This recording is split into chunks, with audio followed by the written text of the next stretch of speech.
안녕하세요. 균합법적 성경 공부 강의에 오신 여러분을 환영합니다. 균합적 성경 공부는 성경을 공부함에 있어서 크게 두 가지의 방법론이 즉 접근법이 있습니다. 하나는 연역적 접근법이 있고 또 하나는 균합적 접근법이 있습니다. 연역적 접근법은 결론을 가지고 그 결론을 통해서 주제를 가지고 그 본문의 내용들을 살펴가고 더 나아가서는 문맥상의 여러 성경 구절을 확인해가는 이런 접근법이라면, 균합적 접근법은 본문을 자세히 살피고 거기에서 결론을 모아가는, 그래서 결론이 무엇이다 규정하는 이런 접근법을 말합니다. 그래서 두 가지의 이 접근법은 매우 과정에 있어서는 서로 반대되는 그런 방향이라 이렇게 말할 수 있습니다. 그래서 지금 이 강의는 그 중에 균합적 방법론을 통해서 성경을 공부하는 그런 내용을 강의하고 있습니다. 좀 짧게 이 균합적 성경 공부의 하나의 특징을 규정함에 있어서 저희는 이 강의의 제목을 IBS, Inductive Bible Study라는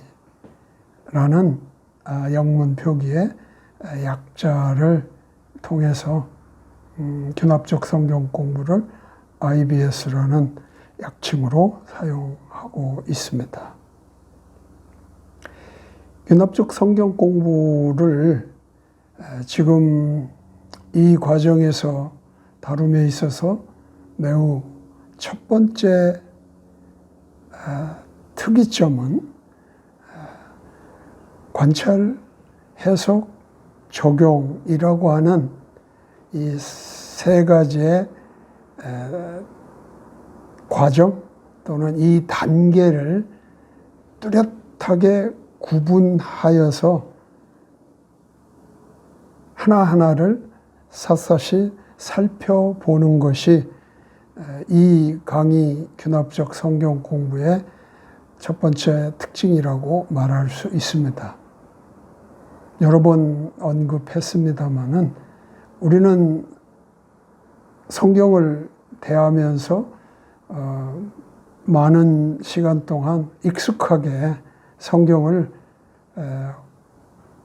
관찰, 해석, 적용이라는 이런 단계별의 어떤 인식을 뚜렷하게 가지고 성경을 공부해오지 않았습니다. 우리가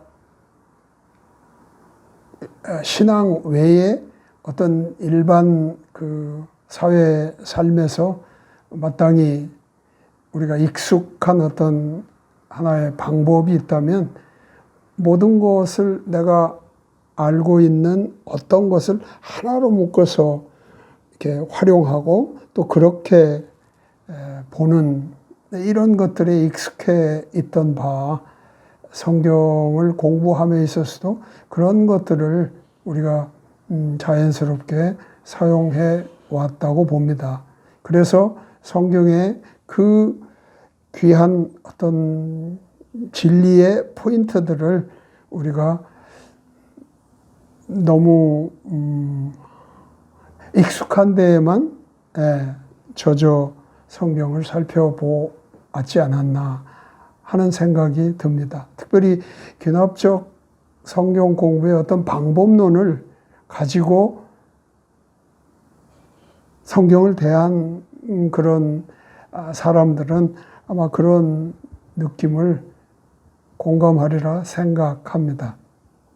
그래서 이 강의의 균합적 성경 공부의 구체적인 방법론을 다룸에 있어서 우리는 관찰, 해석, 적용을 뚜렷하게 나누어 이것도 조직적으로 그 과정을 우리가 갖는다면 관찰이 가장 앞에서 해야 되는 일이고 그 관찰이 다 완료됐다.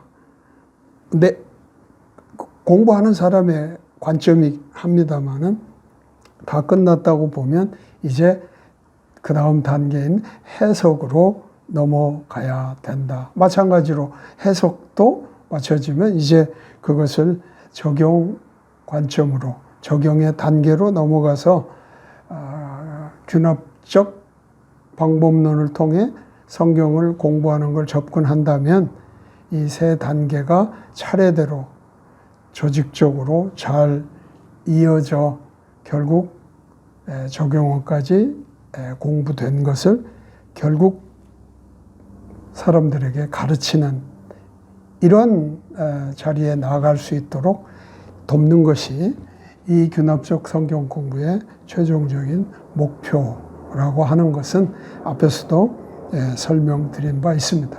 어쨌든 그래서 우리는 관찰이라고 하는 첫 번째 단계의 일을 우리는 작업을 또는 공부를 마치고 이 시간부터는 두 번째 단계라고 할 수 있는 관찰을 이어서 그 다음 단계인 해석 단계를 이제 다루어 보기 시작하는 겁니다. 그래서 해석 단계의 첫 번째 시간이라고 할 수 있겠죠. 몇 가지 중요한 영역의 요소들을 살펴보게 될 겁니다. 오늘 첫 번째 해석의 첫 번째 시간에는 두 요소입니다. 해석의 일반적인 고찰, 해석의 구체적인 것들을 우리가 다루어 가기 전에 해석 단계에 있어서 일반적으로 우리가 좀 알아둬야 될 것은 무엇인가 하는 것을 다루고 그 다음에는 해석 과정이 어떻게 진행되는 것이 좋은지 하는 그 방법을 제공하려고 하는 것입니다. 그 첫 번째 영역의 요소는 일반적인 고찰인데요. 해석이라는 단어는 어떤 것을 문자적으로 설명하는 것이거나 어떤 것의 의미를 말하는 것을 뜻합니다. 해석이란 문자적으로 설명하는 것 또는 어떤 것의 의미를 말하는 것이다 라고 해석을 정의해 보겠습니다. 그렇다면 해석의 목적은 무엇일까? 그것은 저자가 사용한 것의 의미를 바르게 정하는 것에 바로 그 목적이 있습니다. 여기서 중요하게 우리가 기억해야 될 것은 저자가 사용한 말의 의미, 나의 의미보다 더 우선되고 충분히 다뤄야 하는 것은 저자가 사용한 말의 의미를 바르게 정하는 것이다 하는 것입니다. 그래서 여기서 중요한 질문 하나가 있습니다. 그것은 무엇을 의미하는가? 그것이란 내가 관찰한 것에 그것입니다. 해석은 뒤에 말씀드릴 거지만은 관찰에 근거하고 있습니다. 그렇기 때문에 그것이란 바로 내가 관찰한 그 어떤 것이 있어요. 예를 들면 중요한 단어의 의미가 뭐냐. 곧 그 중요한 단어를 저자가 거기에 사용했을 때에 저자가 사용한 말의 의미는 뭐냐. 뭐 이런 질문이 되겠죠. 그것은 무엇을 의미하는가가 이 해석에 있어서 가장 중요한 질문이라고 할 수 있습니다. 해석을 바르게 하기 위해서는 저자의 입장에서 본문을 보며, 왜냐하면 저자의 의미를 찾아야 되기 때문에 내가 저자의 입장에서 본문을 보는 것이 중요하겠죠. 그리고 그의, 이 저자의 생각과 그리고 태도와 감정을 가져보도록 하는 것입니다. 어떻게 하든 저자와 감정이입이 저자의 그 어떤 의도에 내가 맞춰 가려는 이런 태도가 해석을 할 때 공부하는 자가 가져야 되는 중요한 태도다. 그건 해석을 바르게 하기 위해서입니다. 이것은 다소 관찰적인 그런 입장도 있습니다. 관찰적인 의미도 있지만 어쨌든 관찰에서도 마찬가지의 그런 자세가 필요하다고 봅니다.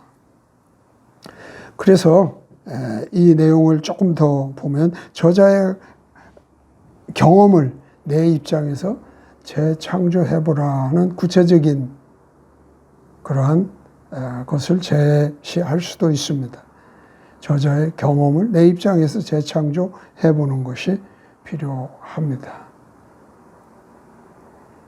해석의 일반적인 고찰로 네 번째 소개하는 것은 바른 해석은 정확한 관찰에 의해서 세워집니다.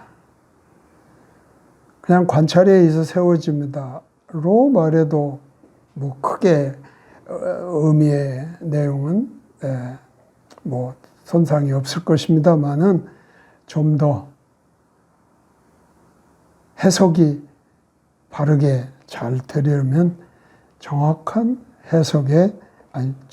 정확한 관찰에 기초한다는 것을 강조드리는 바입니다.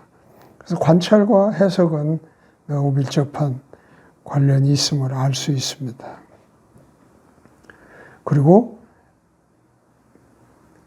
관찰자의 또는 성경을 공부하는 자의 상상력이 가장 중요한 자원이 될 겁니다. 관찰은 본문에 있는 걸 보는 겁니다. 여기에도 나의 관찰하는 관찰하는 스킬, 그런 것들을 계속 개발하여 관찰의 폭을 넓혀갈 필요가 있고요. 그래서 관찰된 것을 해석할 때에는, 해석으로 넘어가서 해석을 다룰 때에는 무엇보다도 그 관찰자의, 해석자의 상상력이 중요하다고 하는 겁니다. 그것으로부터 나오는 것이 될 수도 있습니다. 뒤에 가면 왜 그런지 또 한번 설명을 드리도록 하겠습니다. 그리고 해석을 할 때 본문은 우리에게 무엇을 의미하는가를 생각하는 것을 피해야 합니다. 왜냐하면 이거는 적용의 입장이기 때문입니다. 본문이 우리에게 무엇을 의미하는가는 적용에서 다룰 일이기 때문입니다. 그러나 쉽게 해석을 하면서 적용을 염두에 두거나 또는 적용이 앞서는 이런 우리의 습관 혹은 자연스러운 그 내재된 우리의 생각들이 있기 때문에 보다 더 균합적 성경 공부의 이 강의에서는 관찰, 해석, 적용의 이 단계를 좀 뚜렷하게 구분하여 공부하는 일을 계속 다루고 있습니다. 그래서 여기에서도 해석에서 적용에 해당할 수 있는 어떤 개념이나 또는 내용들은 철저하게 구분해 말씀드리고 있는 겁니다. 그러므로 해석을 할 때 꼭 물어야 하는 중요한 질문은 이것입니다. 저자가 의미했던 것이 무엇이냐 하는 것입니다. 저자가 옵니다. 아직 나한테까지 이것이 와 닿으면 안 된다. 뭐 이렇게도 얘기할 수 있습니다. 저자의 본문에서 표현한 저자의 모든 것에 더 많은 시간을 집중할 필요가 있다. 그런 얘기죠. 또 이어서 매우 중요한 것이 있습니다. 그것은 관찰과 해석 사이에는 간격이 있기 마련입니다. 관찰과 해석 사이에는. 관찰이 곧 해석인 것도 있습니다. 바로 그 본문 자체가 그러한 해석을 설명하고 있는 뭐 이런 것들도 있지만 어떤 많은 성경의 본문들은 그냥 관찰된 정도 가지고 본문을 이해하지 못할 수 있는 일들이 많죠. 그거는 이제 그 다음 단계의 해석으로 넘어갈 때 그 간격이 있기 마련입니다. 그것을 잊기 위해 다리를 놓을 필요가 있습니다. 바로 이것이 관찰과 해석에 마땅히 연결되어야 하는 그런 일이죠. 그것은 이해를 위해 자기 스스로에게 질문하는 것입니다. 그 관찰된 것을 이해하기 위해서 스스로에게 어떤 질문을, 그거를 짧게 말한다면 이해를 질문이라고 말할 수 있습니다. 그래서 이것에 먼저 집중해야 합니다. 어떤 사람들은 이 이해를 위한 이 질문 자체를 관찰의 맨 마지막 단계로 보는 사람도 있습니다. 왜냐하면 그 질문들은 관찰에서 이어져 나오는 것이기 때문에 그렇습니다. 그러나 여기서는 지금 이 이해를 위한 질문을 이 해석에 있어서 가장 처음 단계로 해석을 위해 이 단계를 반드시 우리가 가져야 된다고 강조하고 있는 겁니다. 그런 의미에서 이해를 위한 질문은 해석의 맨 앞에 놓인 과정이라고 이렇게 말할 수 있습니다. 그래서 이 지금 내용을 한 도표로 우리가 말할 수도 있습니다. 뒤에 가서 볼 것이고요. 그 다음에 이해를 위한 질문을 통해서 내가 관찰한 것들의 의미와 중요성을 재발견할 수 있습니다. 이해를 위한 질문이 그 관찰에서 가졌던 많은 질문들을 이렇게 산출해서 이해를 위한 질문을 이렇게 만드는 것입니다만은 그 과정에서 다시 한번 내가 관찰한 것의 의미나 또는 중요성들을 재발견하는 그런 하나의 관찰과 해석이 뗄 수 없는 그런 브릿지 역할을 하는 것임을 다시 한번 느끼게 되는 겁니다. 그러므로 이 지점에서 내가 다시 질문해야 하는 것은 내가 더 연구할 것은 없을까? 내가 더 관찰해야 될 부분은 없을까? 그럼 그런 것이 있다면 무엇일까? 하는 그런 질문을 다시 한번 하는 것이 옳다는 겁니다. 그럼으로써 그 이해를 위한 질문이 또한 매우 세밀하게 관찰에 이어서 구성될 수 있게 하는 것 중요하다고 볼 수 있습니다. 자, 그래서 관찰에서 우리가 해석을 가기 위해서는 반드시 이해를 위한 질문을 우리가 거쳐야 됩니다. 그래서 관찰한 것을 이해를 위해서 질문으로 나가고 거기서 이제 해석을 해 나가는 이런 과정. 그래서 이해를 위한 질문은 관찰과 해석 사이를 잇는 브릿지라고 말할 수 있습니다. 한번 이 내용을 도표를 통해 가지고 여러분들에게 보여주는 도표를 통해서 한번 살펴보도록 하겠습니다. 시편 23편 1절을 어떻게 관찰을 했고 또 그것을 이해를 위한 질문은 어떻게 하는 건지 한번 보여드리도록 하겠습니다. 본문은 1절 말씀이 매우 길지 않은 그런 말씀이죠.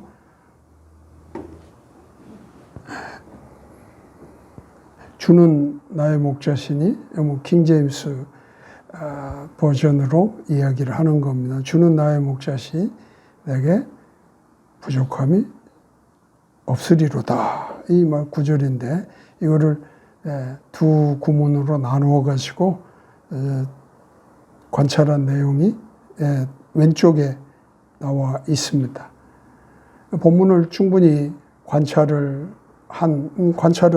그 뭐든지 내 눈에 본문을 통해서 보고 그 본 것들에 대해서 내가 관찰의 포인트로 알고 있는 것은 다 망라하여 정리해 나갈 수 있습니다. 거기에 두 번째 구문에 해당하는 내게 부족함이 없으리로다. 이 말씀을 이렇게 관찰을 한 뒤에 이 본문을 해석하기 위해서는 반드시 거쳐야 되는 것이 이해를 위한 질문을 한다는 겁니다. 이해를 위한 질문을 할 때에 그 질문은 관찰된 범위 안에서 하는 것입니다. 관찰이 안 된 것을 이해 질문으로 가져가는 것은 이해 질문을 하기 전에 내가 관찰에서 빠졌다는 것을 의미하는 겁니다. 만약 그런 것이 발견이 된다면 다시 관찰로 돌아가서 더 관찰할 것들이 없는지 살핀 뒤에 다시 관찰을 멈추고 또는 완료하고 이해를 위한 질문을 만들어야 하는 것입니다. 이렇게 한다는 형식을 여러분들에게 보여드리는 것입니다. 뭘 관찰했고 어떤 것을 질문했느냐는 것은 매우 이 이해를 위한 질문 안에도 디테일이 좀 있습니다. 그건 앞으로 뒤에 가서 좀 더 살펴보게 될 겁니다. 어쨌든 중요한 원리는 관찰된 범위 안에서 그것에 대한 해석을 위한 이해 질문을 하는 것, 이게 중요한 내용입니다.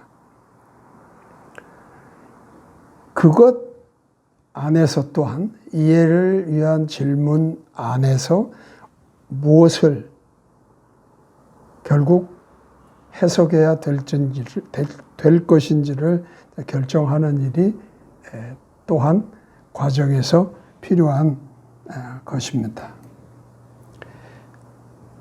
또 하나를 보여드리도록 하겠습니다. 그것은 야고보서의 말씀입니다.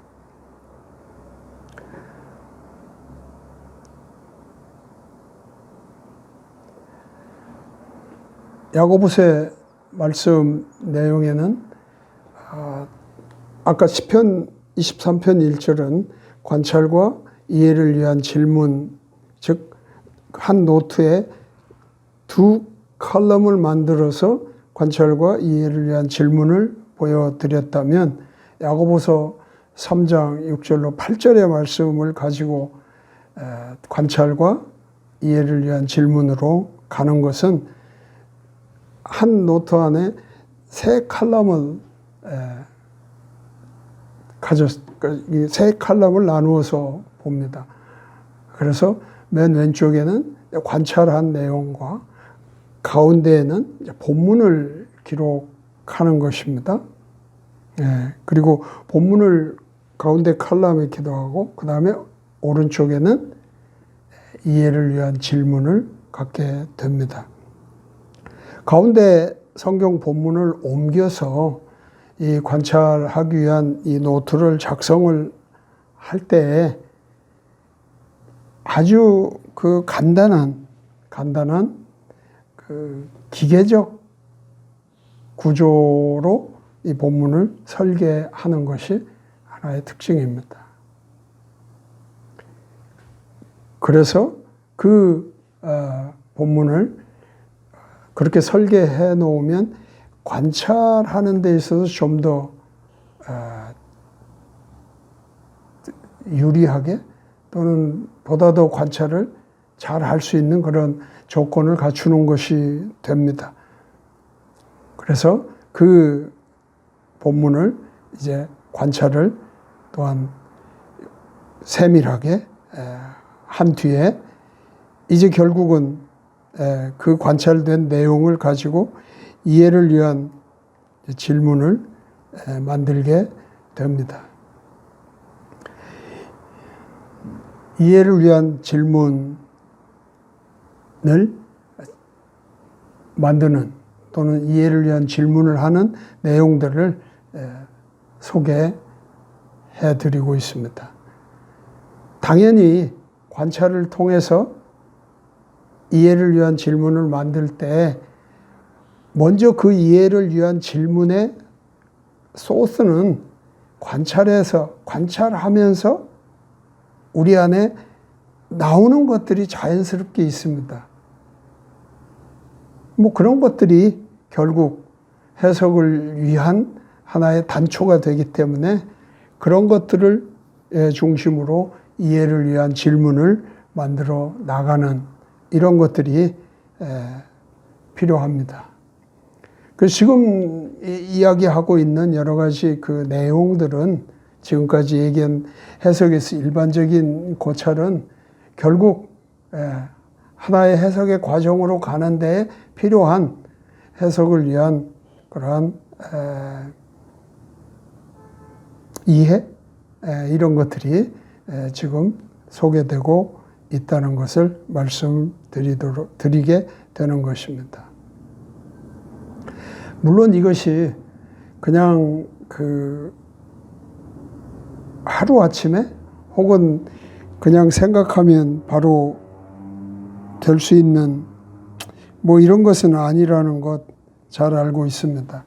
훈련을 거듭하면서 결국 닦아지는 그러한 일이라는 것을 언급하면서 이해를 위한 질문은 바로 관찰에서 해석의 단계로 넘어가는 그 브릿지의 역할을 한다는 것 다시 한번 강조드리는 바입니다. 계속해서 해석의 일반적인 고찰의 8번이라고 소개하고 있습니다. 관찰 단계를 지나 해석 단계에 와서 우리는 신중하게 시간을 들여 본문을 또 읽는 것이 반드시 필요합니다. 이거는 두 가지의 어떤 포인트를 놓치지 않으려고 하는 겁니다. 첫째는 우리가 해석에 가기 전에 이해를 위한 질문이 브릿지 역할을 하고 또 그 이해를 위한 질문들은 반드시 관찰해서 이어져 나와야 된다고 말씀드렸지 않습니까? 그렇다면 내가 다시 한번 본문을 해석의 단계에 가서 신중하게 시간을 들여서 읽는 이유는 내가 관찰해 뭐 빠진 건 없는지, 그리고 또 이해를 위한 질문에 내가 중요한 어떤 이해를 해야 되는 부분에 질문은 혹시 빠져 있는지, 이런 거를 다시 한번 점검하는 그런 기회가 될 것입니다. 그래서 큰 틀에서 해석의 단계, 관찰의 단계를 넘어 해석의 단계에 오면 다시 한번 본문을 신중하고 시간을 들여서 읽는 것이 필요합니다. 그러면서 우리가 염두에 두어야 할 것들이 있다면 바로 이런 것들입니다. 본문에 있는 단어들을 다시 한번 살펴봅니다. 그래서 중요한 단어들이 어떤 건지 다시 한번 확인을 할 필요가 있고요. 단어들의 의미를 연구하기 위한 그 지점을 내가 만드는 겁니다. 이런 것들을 이제 우리가 연구하여 이제 그 해석에 사용을 해야죠. 그런 의미에서 두 번째는 단어 연구들이 있고, 그리고 세 번째는 잘 이해하지 못하는 어떤 단어들과 진술들이 있다면 그것들을 이상히 여기는 마음으로 그것들을 보아야 합니다. 즉 질문해 보는 것이 중요합니다. 왜 이런 게 여기 있지? 왜 이런 설명을 하지? 왜 이런 거는 이렇게 또 의미들이 좀 함축되어 있는지 등 이런 것들을 좀 살필 기회를 갖게 됩니다. 그래서 구체적인 해석에 있어서는 11가지의 원칙을 제공하고 있습니다. 그것은 첫 번째, 문맥 규칙을 가져야 합니다. 구체적인 해석을 위해서 11가지의 어떤 원리들이 있습니다. 첫 번째, 문맥 규칙입니다. 문장의 의미는 바로 그 문맥이 결정합니다. 문맥에 의해서 그 문장의 의미가 된다는 걸 놓치면 안 됩니다. 그래서 문맥 규칙에서 우리가 첫 번째 좀 생각하는 것은 당신이 어떤 것을 해석할 때 문맥을 반드시 고려해야 합니다. 문맥은 관찰에서도 매우 중요하게 사용됐을 뿐만 아니라 이 해석에 있어도 매우 중요한 원리 중에 하나입니다. 그래서 이런 그 문맥의 어떤 그 규칙들을 생각하면서 스스로에게 물어야 하는 내용은 나의 해석에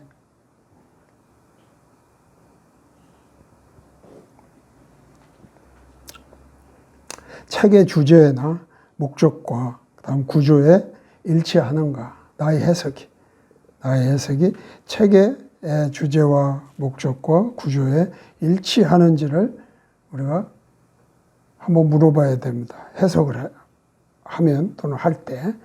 두 번째는 나의 해석은 다른 성경과 일치하는가 아니면 배치하는가. 이 성경에서 말하고 있는 어떤 그 진술이 있어요. 뜻이 있어요. 진리가 있어요. 근데 그 해석, 내가 한 해석이 그런 것과 일치하지 않는다면 문제죠. 일치하는지 배치하는지 우리가 한번 질문해야 됩니다. 또 내가 문법적, 문화적 또는 문학적 이런 문맥을 파악하고 그것들에 대한 이해를 내가 바르게 하고 있는지 이런 것도 물어볼 필요가 있습니다. 문법 규칙에서 세 번째는 가능하면 문맥 밖에 성경 기록들을 취하지 않도록 주의할 필요가 있습니다. 물론 필요하면 성경 외에 어떤 그런 것도 뭐 필요하죠. 그러나 가급적이면 일반적으로는 문맥 밖의 성경 기록을 통해서 우리가 그 나의 해석을 주장하려고 하면 안 된다. 가급적이면 문맥 안에 있는 성경 기록을 통하여 사용되도록 하는 것이 옳다고 하는 것입니다. 또 문맥 규칙에서 또 봐야 될 것은 항상 하나님의 말씀 전체의 뜻을 염두에 두어야 합니다. 그래야 이게 또 문맥에 해당하는 거죠. 그래야 내 해석이 이 범위를 벗어나지 않는 일이 됩니다. 그리고 성경과 성경은 서로 모순을 일으키지 않는다는 것도 반드시 알고 있어야 됩니다. 그래서 성경을 통해서 나의 해석이 맞지 않는다?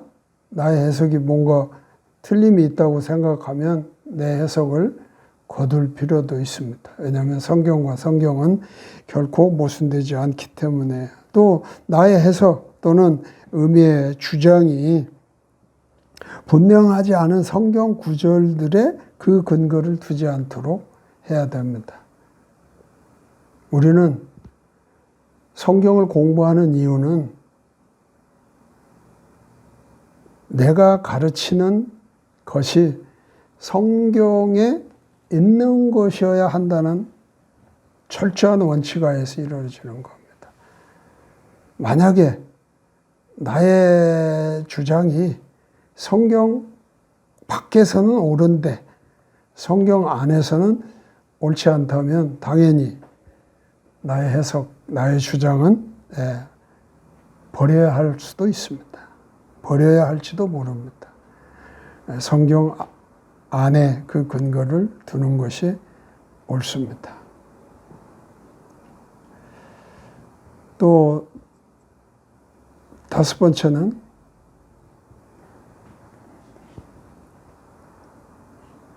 원칙에 있어 성경은 문자적으로 해석하는 것이 옳습니다. 11가지의 원리들을 지금 얘기하는 중에 다섯 번째입니다. 당연히 문자적으로 해석하라고 할 때 우리가 같이 생각해야 되는 것은 큰 틀에서 성경책의 분명한 가르침을 우선 살펴보아야 합니다. 이것이 어떤 본문을 해석하는 데 있어서 성경과 모순되지 않을 수 있는 매우 중요한 근거일 수 있는 거죠. 그리고 비유적인 표현을 인지하는 것과 그것의 이해가 필요합니다. 성경은 문자적이냐 비유적이냐 크게 그 표현 자체가 두 가지로 큰 틀에서 나눠질 수 있습니다. 비유적인 그런 표현도 많이 있죠. 그런 의미에서 우리는 그 비유적인 표현들이 어떤 것들이 있는지에 대한 인지와 이해가 필요하다는 거죠. 또 성경책은 문학 양식에 비추어 말하고 있다는 것을 알아야 합니다. 이 글 자체가 이 문학 양식의 범위를 벗어나지는 않습니다.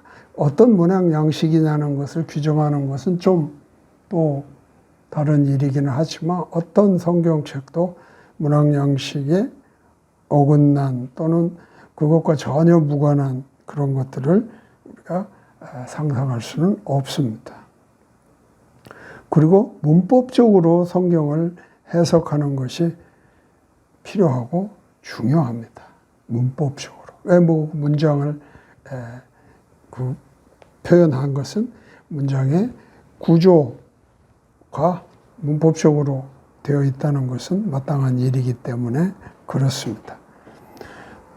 그 내용을 좀 더 본다면 한 단어가 어떤 한 문장에서 사용될 때 단 한 의미를 가진다라고 말합니다.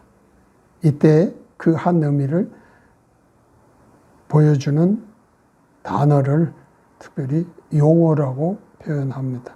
단어는 그 단어가 여러 용어를 가지고 있다면 그 중에 한 용어는 한 문장 안에 표현된 것이다. 이렇게 말할 수 있는 것이죠. 한 단어의 의미는 문법 규칙에 따라 그 문장 안에 존재해 있는 것입니다.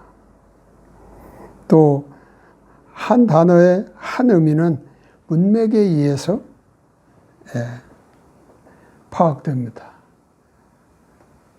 그래서 그 문장이 문맥을 가지고 그 문장 안에 한 단어는 한 용어로서 그 의미를 나타낸다 하는 그런 얘기가 될 것입니다. 해석을 하는데 여러 가지 원리들을 지금 말하고 있는데 그 중에 6번째가 되겠습니다. 항상 저자가 의도한 뜻을 살펴보아야 합니다. 그리고 7번째로는 먼저 본문에서 주된 내용을 공부해야 됩니다. 메인 포인트, 주된 내용. 이것이 어떻게 보면 그 본문을 내가 관찰, 해석, 적용해서 그것을 가르칠 때 가장 기본적으로 그 가르칠 때 틀을 잡는 일이기도 합니다. 그래서 이 중요 내용, 주된 내용, 주제 내용을 잘 파악하는 일은 매우 중요한 일이 되겠습니다. 8번째로는 본문의 역사적 배경과 문화적 배경과 그 다음에 지리적 배경을 우리가 살펴보는 것도 매우 중요합니다. 이런 것들은 그 사실이잖아요.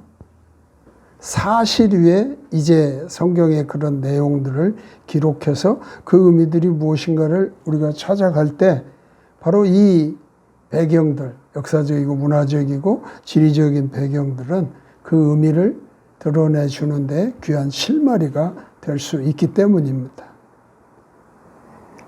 9번째는 본문에 있는 기본적인 생각과 의도 또는 계획을 공부하는 것입니다. 또 10번째는 두세 개 구절들을 비교할 때는 그들 사이에 있는 어떤 차이를 소홀히 여겨서는 안 됩니다. 바로 그런 차이들이 그 본문의 내용을 잘 설명할 수 있는 매우 중요한 포인트가 될 수 있습니다. 또 이런 것들이